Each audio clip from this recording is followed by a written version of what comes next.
If a weirdo bellhop spiked your booze with forest shrooms, making your mindseye vulnerable to a basement hag witch hell-bent on dragging you to Hades, what would you do? In this How to Beat video, I'm gonna break down the mistakes Ohm Bauman made, what you should do, and how to beat the Cailleach in Hokum. We start out following Ohm Bauman, a fiction author writing up the smashing ending to his book. A conquistador and a child following a treasure map out in the desert. Only the cork's torn off and he can't get the map inside that he needs. Turns out, it's hard to break a glass bottle on soft sand. So he positions the kid in front of him in the center of the circle and winds up to smash it over his head. Jesus, man. You know you could try kneecapping the kid first. Come on. You don't have to bottle his brain in with the back of the head cold cock. I'm thinking it would have been wise to plan this one out ahead a little bit better. I sure wouldn't keep that treasure map inside a thick glass bottle where it could get stuck down into. Broken cork or not, it'd have been wise to keep something on you that you could break it with at least. Maybe keep a couple copies in your pockets too. You're just now finding out that it's hard to break a glass bottle on sand? What an idiot! See, this is what happens when you don't prepare appropriately. You end up having to cave a kid's skull in just to get a piece of paper out of a glass bottle. Before he can deliver the finishing blow, a piece of his kindling rolls over on the counter behind him in real life. Must have been unbalanced. After his next sip of scotch, his eyes catch a silhouette on the stairs at the end of the room. When he shines a light on it, the ghost reappears over his shoulder. I hate when they do that. I hate it. Well, aren't you glad you live alone in a dark, spooky basement of a house? I guess that ghost was his late mother, which is why Ohm's unboxing the snub-nosed revolver. Look, she's supposed to be in the salt and pepper shakers, not up walking around. I swear to God, one more boo and her limbo walking ass's ectoplasmic goo is getting splattered all over the concrete. Ohm here's got the nostalgia bug from all this spooky action, most likely bubbling up from his unresolved emotional trauma. That's why he's headed to Bilberry Woods Hotel in Ireland to find closure at the place where his parents honeymooned. What this troubled writer doesn't realize is a demon is baiting his straight to hell, using his mom's carcass as a puppet. The Bilberry Hotel is quaint enough, besides the dude leaving his fresh kill out front. Apparently this goat has been messing with his paint job, and that can't stand. And besides the geriatric in the lobby telling ghost stories to two boys of a witch preying upon the lost, shackling them, and taking them on a tour of the underworld where the dead rip pieces off of them. He's got a nice little diorama of it too. Great, he's the owner of this fine establishment. Ohm promptly checks in and heads to his room. On the way, he walks past the owner and manager standing in front of an ironclad honeymoon suite saying, "Nothing will get through that. It's built to last." Right. Nothing to see here. Maybe pick a time to have this conversation when tenants aren't walking past. The next morning, while spreading his mother and father's ashes at the base of the big redwood where they must have conceived their dumb little bastard, he finds another dead goat and some crazy hobo talking about milk, shroom trips, and moonshine. Nice guy though. Back at the hotel bar, Ohm's conversation with the bartender, Fiona, leads to the locked up honeymoon suite. Fiona tells him that the suite is haunted. Mr. Cobb, the owner, managed to lock the witch inside it years ago. This dumb bitch wants to sneak the key from Cobb to go have a look for herself. Ohm's like, why? If there is a witch, it could get you. There's no real upside to investigating this room. Fiona tells him it's chill because she'll bring chalk with her. And according to her fairy tale picture book for ages 4+, if you draw a chalk circle around you, the witch can't get you. Except, assuming this works of course, now you're stuck in a chalk circle and the witch is out free to go anywhere and kill anyone. This is a problem because you have a life, needs, hunger, and thirst, forcing you to leave the chalk circle. I hope you intend to bring a huge bucket of that chalk because you're gonna have to be making slinky circles everywhere you go from then on. It's not the quickest to deploy too. If the witch jumps you, you're not gonna have time to bend down and draw a little circle. What if you're standing on carpet or a big rug at the time? Have you tried laying down a thick chalk circle on a shag mat with the swiftness? I bet not. Again, this is assuming a random innocuous mineral that children use to play hopscotch with will suddenly act as an element 115 anti-grav bubble shield against a primordial malevolent deity, without ever having witnessed or tested its effectiveness in a controlled environment beforehand. But by all means, go ahead. Albie, one of the other hotel staff members, joins them, telling his own tale of the witch. One evening, he was leaning with his back up against the iron bars, writing stuff, when his hat blew off his head. Taken aback, he pulled out his Zippo and asked who was there, leaning closer and closer to the bars, closer and closer to the darkness, even reaching his arm deep past the gates to get the Zippo's light in as far as he could. I'm surprised Albie's not telling this story with one arm. Whispers began emanating from the room. Then,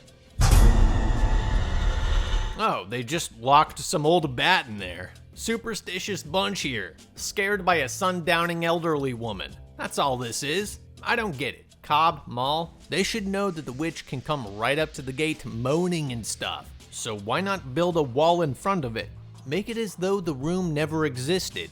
Well, the night goes on. Ohm has a few more drinks, hangs himself, and wakes up in the hospital the next day after Fiona cut him down. When he implores the manager for Fiona's whereabouts to apologize for crapping all over the living room, the manager tells him that she went missing at the Halloween party 2 weeks ago. Their only lead is that forest bro with the moonshine, named Jerry. According to police records, Jerry went missing like 10 years ago after his wife passed. They suspect that he had killed his wife, and now Fiona. Apparently the hotel's also closing up for the season too. As Ohm's leaving, he's greeted by Fergal. Ohm asks him if he has any leads on Jerry. Fergal mentions that he's related to the 2 cops on the case who assured him that they're looking for him, and also says that if Jerry comes back, he'll be waiting. Sounds like they got it handled. Ohm then asks whether the police searched the honeymoon suite, because after all, Fiona was talking about sneaking in there. Fergal says that it's been locked the whole time, and Cobb is the only person with the key. He says nobody has ever been inside, and definitely not Fiona. Ohm's not too satisfied with his answer. Clearly he's intent on sneaking back and breaking into the honeymoon suite to find his Fiona. Before leaving, Ohm stops by the van man for some questioning. Jesus. He is not doing a great job hiding if Ohm here found you. You know the cops are looking to hang your and that's if Fergal doesn't bolt you to a tree first. Maybe hanging out at a campsite with your red van right off the side of the main road isn't such a good idea. Anyway, Ohm finds Fiona's book in the back. Jerry doesn't have much of an alibi, saying that she gave it to him. Okay, you mean she hit you in the face with it before you BTK'd her? Jerry goes on about how he knows Fiona's dead. Ohm asks how he knows. Well, Jerry's known to raid the medicine cabinet at the hotel from time to time. And during the most recent raid, after Fiona had gone missing, he saw her ghost under the suite's ringing bell. Jerry here plans to break into the honeymoon suite tonight with Cobb's key that he just stole, and invites Ohm to come with him. 1, to find out what happened to Fiona for himself. 2, to satisfy his morbid curiosity of the witch. 3, because it's super scary to go in there alone. I mean, of course, none of the stories are real. The whole witch thing's total bullshit, but yeah, bro, you want to come with? I'll totally go alone, no problem. I just want to see if you want to go too. Unless you're scared. What, you don't want to go because you're scared? Cool plan, but I just talked with Fergal earlier, and he and his cop buddies are hell-bent on stringing you up from a ceiling fan, much like I did to myself. The problem is that they almost assuredly know that you like to ransack the hotel for medical supplies after hours. This is your single predictable loot farm location. It's like Midnight Sapphire in Gray Zone, except this ain't PvE. And the veteran players with the best equipment are pissed off and waiting to ambush your ass the second you walk in. They really should have staked the place out and actually watched it to count heads as they left, instead of counting cars driving down the road. And in particular, Fergal's head. That's not a guy I want to run into in the hotel tonight. I know you're in a bit of a pinch since Jerry already snatched Cobb's key, but wait, how did you say that you snatched his key again? Don't tell me it was left out on the front counter by the unlocked, slightly ajar front door with Cobb pretending to be out cold snoring in his rocking chair by the fire. This smells like a sting to me. On this note, what's the point in the key? Literally just throw it away. No one's going into the witch's honeymoon room. Mal stole it. Jerry stole it. Fiona's would probably have stolen it. Everybody knows about this key, so lock it up in a hidden location. Keeping it in his wheelchair bag's the worst place that Cobb could put something so inherently dangerous in the wrong hands. You know what? This all just became far too complicated and risky. Fiona seemed chill and all, but like you said, her is in the underworld due to her own curiosity at fault. I'm a fiction writer, not an investigative reporter, not a demonologist. I've got no real stake in the matter. It's not my hotel. Sure, I was hanging from a rope like 2 weeks ago, but that's way different than getting my soul tormented by a witch. Kind of the opposite direction if you ask me. Sure enough, when Jerry heads into the back room for the crossbow, which is also where the medicine cabinet is, Fergal splinter cells in. It's a good thing Ohm was holding the keys because Jerry got thrown into the back of Fergal's van and taken to the local precinct for interrogation. Well, actually, I don't know if that's a good thing. I sure as don't want to go up there alone. Definitely not without that revolver at least. I guess he probably doesn't have the ammo for it though. You know, why didn't Mal and the hotel staff simply cut the honeymoon suite bell's wire? I don't see how it helps. And if anything, it draws more people to the supposed cursed off-limits area when the area that's cordoned off randomly rings. I don't think that was a hallucination either, as Ohm hadn't been drinking, which, according to Jerry, opened your mind's eye to the witch's games. My man Ohm is certifiably insane though. He unlocks the gate, hops in the elevator, and takes a ride up to the honeymoon suite. Ohm skulks around for a bit, finds nothing particularly off-putting besides the stank bathtub, and drinks himself into a stupor on the dusty bed. In this stupor, he has a drunk vision of his childhood memory, where he's messing with his dad's gun and negligently shoots his mom dead. Ah, that explains the sour mood. As the witch begins to pull the curtains apart, he's awoken to reality by Mal. Mal badly attempts to get Ohm to leave. In the process, Ohm finds the door to a basement shaft. I don't know, some kind of dumbwaiter thing? He presses the call button, and look what comes up. In her furry Halloween costume. I mean, I don't get how she died. Didn't Fiona have her chalk? Didn't she know that she could have chalked up the entrance to the mini elevator? Maybe that's what she did. She was dead in the carriage. Could have died of thirst with the witch sitting in front of her for 3 to 4 days straight. Whew, that is a bad way to go. Here's the thing I also don't get. There's no top to the carriage. Couldn't Fiona just climb up the shaft and leave? I don't think that the actual witch can teleport, and with the chalk line at the front, she should be free to climb up the shaft and find a way out. Mal jets right quick, locking every door behind him and even putting up the red rope. The most "f this I'm out" response. I guess if I knew what he knew, I would do the same. Not that I do. I'm just guessing he knows what's about to happen. Hey! Hey! Oh, now you want to leave. Start kicking that window open and aim for the bushes, bub, because you're not getting through that steel gate. You can reasonably be sure nobody is coming to save you. They're all in cahoots and they don't want that gate open for a second. Best case scenario, you die of thirst in here. From this view and out the window, I don't see any steel reinforcement. It also looks as though that there's a ledge beneath it and rain gutters that run down the whole building next to them. Totally reasonable to kick the window out and descend the poles like a fireman. Then burn the whole godforsaken building down and head to the airport because there's likely no justice for Fiona here. Well, this sucks. Stuck in here with some dead chick's glazed over eyes staring at me in this creepy hotel. Ohm sees his recorder that Fiona had pocketed the night that he went swinging. That was close. According to Fiona, Mal, the manager, drugged her and locked her down in the basement to die because she was carrying his baby, and he didn't think that his wife or father-in-law, Mr. Cobb himself, would like that all too much. Supposedly, she was going to try to find a way out. Didn't look like she got too far, though. After trying to unscrew his way out of the room with a butter knife, he glances back to Fiona. Good thinking. Gotta keep an eye on those dead people. Make sure they don't move. Oh, see, now she's gone. Great. You can be certain I am not going near the bathtub like this jabroni. Thankfully, the ghost opted to hit the intercom instead of pull some 30 Days and Night Dark Days. Though, like I said in that video, I would definitely have laid that pregnant out before she stood up in the tub. I've played demonologist enough to know that Ohm's sanity levels are reaching critically low levels, which means, basically, Ohm's leaking blood in shark-infested waters. Then he sees Fiona's burned-in reflection on the TV screen standing in the dark hallway behind him. Then, God it. Bug-eyed Bugs Bunny here reads Ohm's childhood diary about how he was playing with his dad's gun and shot his mom. My dad hates me now. I miss my mom.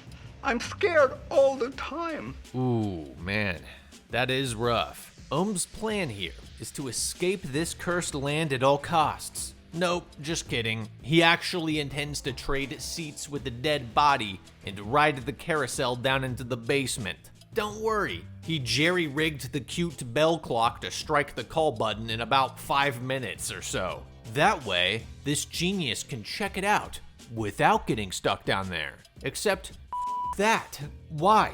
What do you need to find down there? I want to say you have all the answers that you really need, at least until the dead body walked off. Officer, the dead body was right there, I swear. It must have just got up and walked off. But yeah, you have all the answers. Fiona got trapped down there, which ended her life. You're trusting your life to a call button, getting whacked by an ancient tiny alarm bell golfer kid thing. Especially when things have had a habit of turning on and off all willy-nilly, like your recorder randomly setting off, the lights, the TV. Unreal. Maybe before going down there, play the rest of Fiona's recorder. I know that might spoil the plot for your little journey, but trust me, you're gonna want to hear the rest before you go down there. Naturally, the creepy basement is super creepy. Ohm gets hit with the play button on Fiona's tape once again. I think there's someone down here.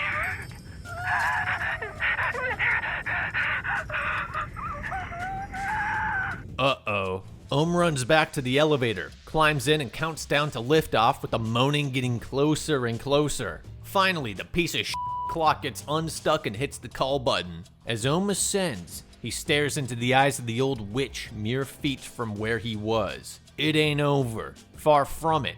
When Ohm looks back down the shaft, thank God he had picked up a piece of chalk that Fiona must have dropped down there, and quickly draws a chalk circle around the entire bed, which realistically he would have had no time to do. He should have drawn it around the elevator shaft opening, but this seems to have worked, except like I said before, now he's stuck in this circle, and the witch can just sit around waiting until he has to leave. I gotta say, it was pretty reckless for Mal to kill Fiona in this way. He really should have just over-drugged her, left her at Jerry's van, called the police saying he saw Jerry walking over by her when she went missing. That way, you don't risk inadvertently setting loose a witch. Unlocking the gate and going in there yourself was obscenely risky. Or, divorce your wife and take care of Fiona's baby. Oh, but Mr. Cobb is gonna fire me. You're a bellhop at a hotel with a murdering witch cursing the honeymoon suite. I think you'll be fine at a Marriott. Mal clocks in early the next morning. There's an abandoned bloody car and blood on the bar. Oh, it's Jerry. See, Fergal had plastic cuffed Jerry, but didn't think to remove the knife dangling from his necklace. Ergo, Jerry got free and headed straight for the hotel to help Ohm. Mal lies to him, saying he found Ohm drunk and put him in a taxi headed for the airport. About this time, Ohm wakes up and is trying to find a way out. He just can't quite think of anything though. See that light behind you? That's called a window. That's the only safe play here. I don't know why the witch hasn't thought of this yet. Who cares? As long as you have that chalk line around it, it can't follow you out. Apparently. Ohm peers out the window, seeing Jerry, and rushes over to the service call system. He yanks on the cord ringing the bell, but it's too late. Jerry's already back in the car. Fortunately for Ohm, Jerry got a bad feeling about the whole situation. See, if Mal took Ohm's drunk ass into town to hail a taxi, why did he come all the way back here? Why does he look so shaken up?